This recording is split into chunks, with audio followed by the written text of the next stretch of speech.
Book Reviews with the Armed Historian. Happy New Year's Eve to everyone. I hope you all had a lovely Christmas and have some fun things planned for the New Year holiday. This time, we will be looking at Dana Perino's book, Everything Will Be Okay: Life Lessons for Young Women from a Former Young Woman. If you listened to my last episode, you'd know that I listened to Cooper Stuff podcast. John Cooper loves to watch the show called The Five on Fox News, where Dana is a co host. And when he found out Dana had written this book, he had her on his show to interview her about the book. The interview was intriguing, and I got the book and read it, and here we are discussing it. I'll put a link to that interview in the podcast description in case you want to check it out. Dana comes to the table with a very formidable and impressive resume. First of all, she is a current Fox News anchor.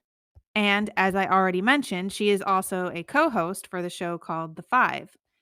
She was also a former White House press secretary. In fact, she was the first Republican woman to hold that job, which is super cool. She has a lot of really neat stories from her time as press secretary in her book, so you'll definitely have to get the book so you can read those there. She opens her book with this quote: "There has never been a better time to be a young, educated woman in America. Being born in the United States means you've already won the lottery in life." Page 5. And how true is that? These days, it seems people are using the word privileged a lot, and more often than not, it's not being used correctly. But this is an example of true privilege. The fact that you are born in this country means that you are already advantaged over so many people in other parts of this world, and you really ought to take advantage of that. We need to realize how privileged we really are to be living in this country. Chapter 2 of Dana's book is full of a whole bunch of life lessons that she wants her reader to learn. And I'm just going to share my favorite one with you, which is read all you can all the time on page 12. When I was a young adult, single, and living at home, I used to read a ton. I now have a couple of kids, life's super busy, and so I don't read as much as I used to, but I really love to read history. And at the time, I would read these really big, fat history books for enjoyment. I would go to bed, open my book, and I would read it for hours.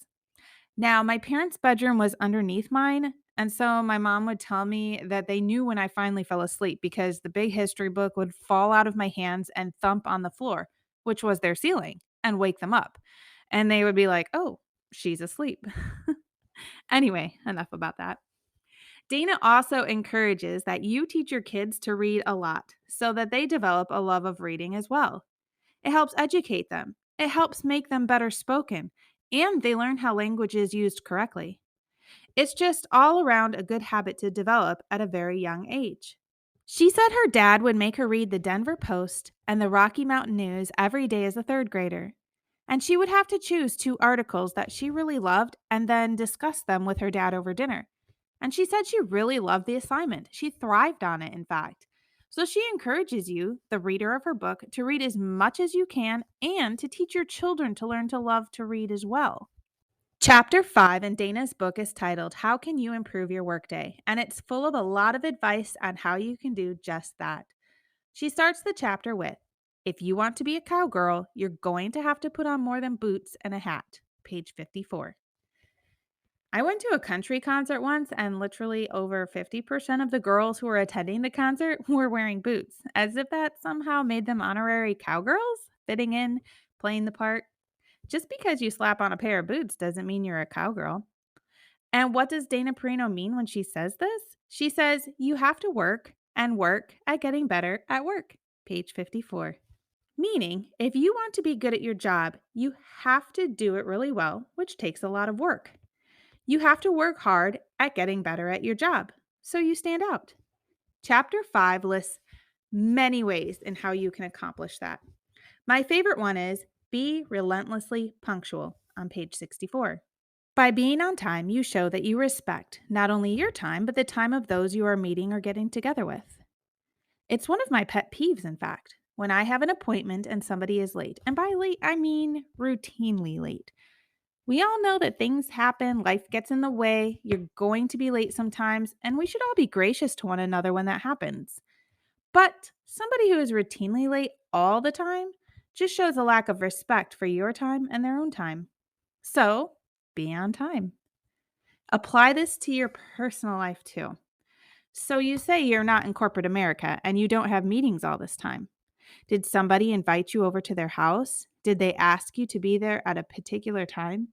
Don't show up 30 to 40 minutes late. It's just rude. Anyway, moving on.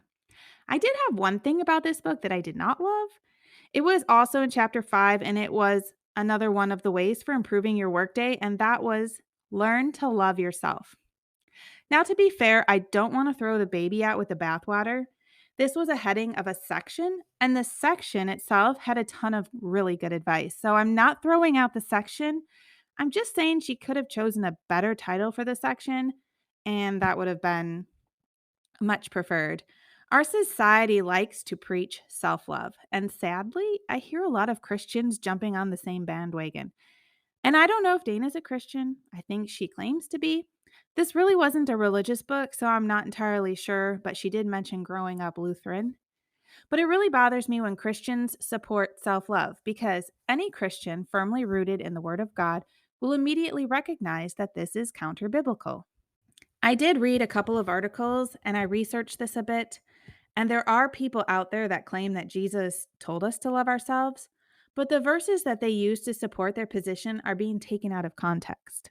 It is very important when you are reading the Bible and using God's word to support your argument that you are not taking one little phrase, pulling it out of the scriptures and putting it over here and saying, based on this one little phrase, Jesus wants you to love yourselves.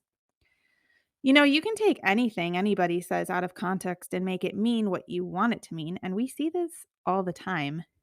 But it's very important when you're arguing a position that you include the original meaning, you study the entire passage and the entire context.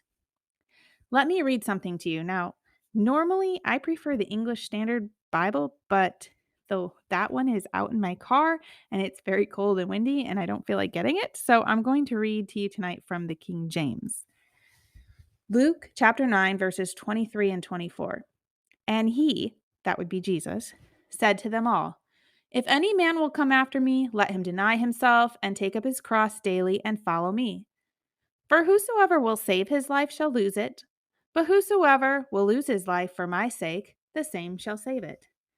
And that's Jesus speaking. The words are in red. Denying yourself is not self love. He calls us to deny ourselves for him if we want to be his followers. And that's not self love, that's love of God. It was a really good section of the book with a lot of good and practical advice. I just think it needs a much better heading that doesn't say, learn to love yourself. So, moving on. Chapter 6, which is titled, How Do You Take Your Career to the Next Level, is another huge chapter. I don't know if I mentioned it before, but chapter 5 was 81 pages long, and chapter 6 is 54 pages long. Together, they're over half the book, and they're both super, super good. If all you did was read those two chapters, you would benefit so much from the advice she has there. My favorite part of chapter 6 is when she says, nothing is given, everything is earned. Her point is, quote, do the non-sexy job as well as you can so that you'll be top of mind when the sexy job opens up. Don't wait to prove your competence when you're applying for a new job. Let your work precede you. Pages 142 to 143. By that, she means in any job you'll have, there are going to be those things that nobody likes to do. So you do them and do them well. Work very hard to do them well, and your superiors will take notice. So when the job advancements open up, you'll be the first person they think of because you've already proven to be a good worker. You work very hard at the jobs assigned to you, and you work very hard to do the things that other people would rather not do. You've proven yourself, and so you're going to be the person that they think of when they're looking to promote someone. Dana wraps up her book with chapter 7, which is a chapter about finding peace and detoxing from the stresses of life. She has a lot of good points there, but none that I'm going to necessarily discuss, but you should definitely get the book and read it and find out for yourself. So, in conclusion, I really love the book and I can't recommend it enough. The advice is real. The advice is what young people entering the workforce need to hear because a lot of it is not taught and it's very practical. It really ought to be taught, but it's not. So get the book and read it and educate yourself. And while this is written for young women as the intended audience, anyone who reads this book will walk away with practical advice that can be applied to both their professional and personal lives. So I hope you get it and enjoy it.